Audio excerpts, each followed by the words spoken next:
Я уверена, что даже если нас убьют, Следственный комитет и тогда сочинит какую-нибудь версию о необходимой обороне.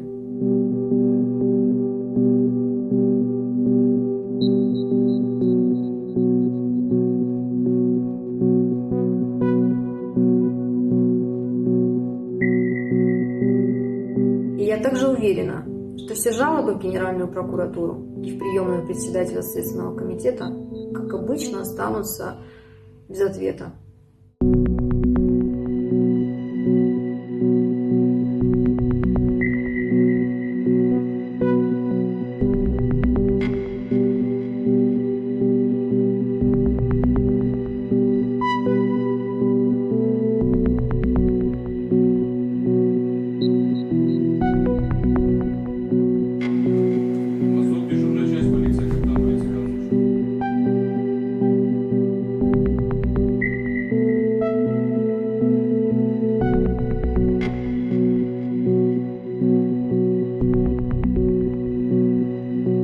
Генеральная прокуратура игнорирует наши жалобы, а жалобы наши касаются непосредственно незаконных действий в отношении нас, должностных лиц, правоохранительных органов республики Северной Осетии, в которой мы проживаем.